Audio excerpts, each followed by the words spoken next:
A silent march commemorating the brutally murdered Claudia. From the old market square in Toruń, Poland, to the local park, it was there that an illegal immigrant from Venezuela stood in the Polish woman's way and brutally took her life. I came here primarily to commemorate Claudia, who was brutally murdered in the park on her way home from work. For me, it is simply unthinkable that in Poland, a person cannot feel safe, that after a hard day's work, one wants to go home and such a tragedy can happen. So that we pay attention to what is really happening in our country. This is a very important moment. I think that every woman, in fact entire families, should take part in such events. We are here to show our opposition to the treatment of Poles in our country, as was the case with this girl who was brutally raped and murdered by an immigrant. We oppose this. We oppose illegal migration and such treatment of Poles in our own country. Claudia was only 24 years old and had her whole life ahead of her. But all the dreams and plans of this beautiful and talented girl, a doctoral student at the Nicholas Copernicus University in Toruń, were taken away by an illegal immigrant. A Venezuelan stabbed her dozens of times. She fought her attacker and then fought for her life in the hospital, but her injuries proved fatal. This could affect any one of us, any one of our loved ones, any one of our families. We must be here to protest against this brutality. It was a silent march, but in reality, it was a loud cry of protest. Poles do not agree with the migration policy pushed through by Donald Tusk and the December 13th coalition, which involves bringing illegal and dangerous migrants, rapists, murderers, and criminals to our country. I am afraid for my future. I am afraid for my immediate family, for my friends. I also have a little grandson, and I am afraid for him too. Poland is currently experiencing its first tragedies related to mass immigration. This tragic situation in Toruń reminded me of the attack that took place in Marseille in October 2017. A Tunisian immigrant rushed with a knife shouting Allahu Akbar at two young 20-year-old girls at the main train station. These two girls, Laura and Moran, died in terrible suffering, in a terrible torment. Just like Claudia, but as TV Republica learned tonight, another immigrant, a 29-year-old Colombian, fatally stabbed a 41-year-old Polish man in the town of Nowe in the Kujawian-Pomeranian province during a fight in a bar. 10 people were detained in connection with the case, including 5 Colombian citizens. If we don't take matters into our own hands, then the government will definitely not be able to handle it, and it won't go in the right direction.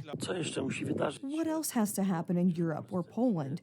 How many rapes? How many deaths? How much misery must there be for Donald Tusk to understand that he cannot stop the border guard, the police, and the army from carrying out normal protective and defensive activities? Because it is very dangerous. Migrants are arriving in Poland from unknown places and for unknown reasons. And these migrants are bringing misfortune. Poles in their cities and towns see what Donald Tusk is turning a blind eye to.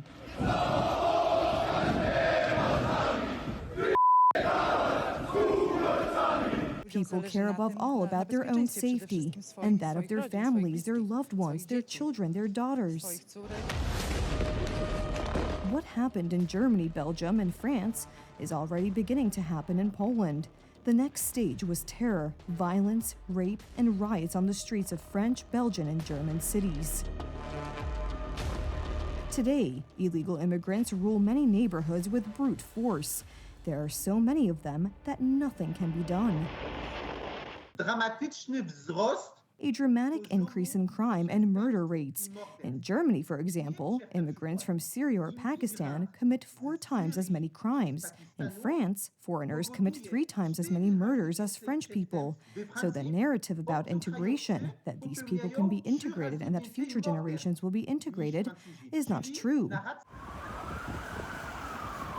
The worst thing is that behind the backs of Poles, Donald Tusk obediently carried out the orders of the new German Chancellor, Friedrich Merz, to quietly accept illegal immigrants smuggled by Germany without discussion. And this is what happens every day, also with the consent of the entire December 13th coalition. I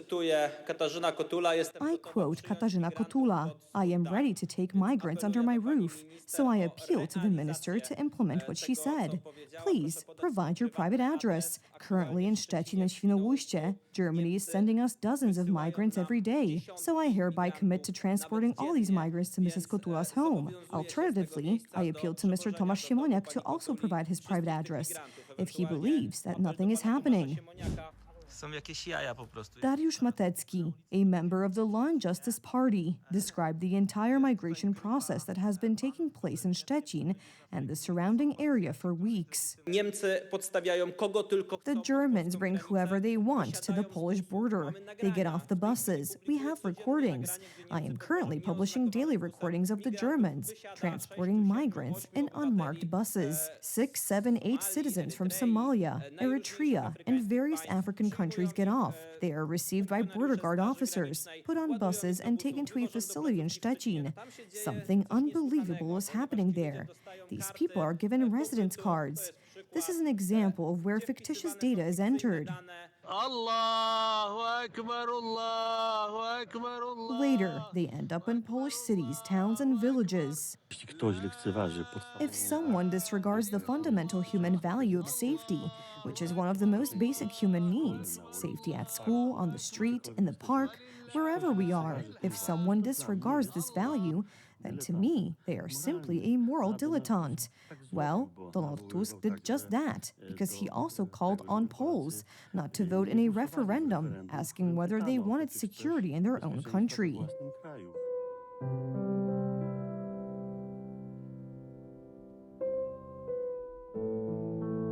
No one can bring back the life of 24-year-old Claudia, but it is still possible to stop the madness of left-wing liberal migration policy, and it must be done before another tragedy occurs.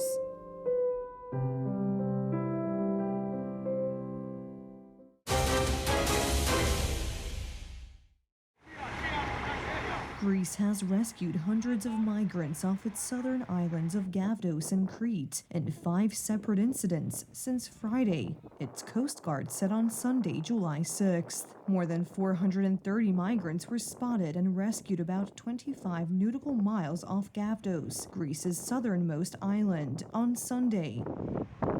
The Coast Guard said in a statement, the migrants were transferred to the port of Agia Galini on the southern coast of Crete, where they boarded buses that would transfer them to a different location. In a separate incident, also on Sunday, the European Union's Frontex border agency rescued 96 migrants on board 2 boats off Crete. The migrants are now being taken to Crete, Greece's largest and most populous island. Sea arrivals from northeastern Libya of migrants trying to cross to Europe have surged in recent months. They mainly come from the Middle East and North Africa, including nationals from war-torn Sudan and citizens of Egypt and Bangladesh.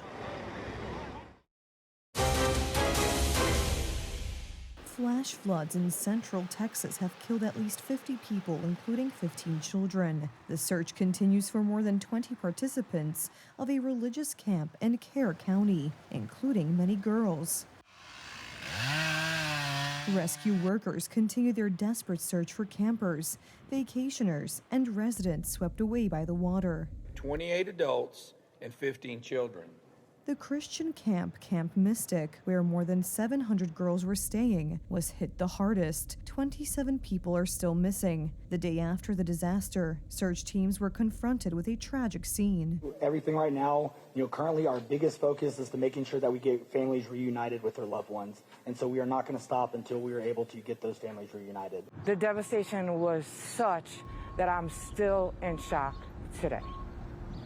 And with the rescues going on and the helicopters, you just know there's so many missing children and missing people.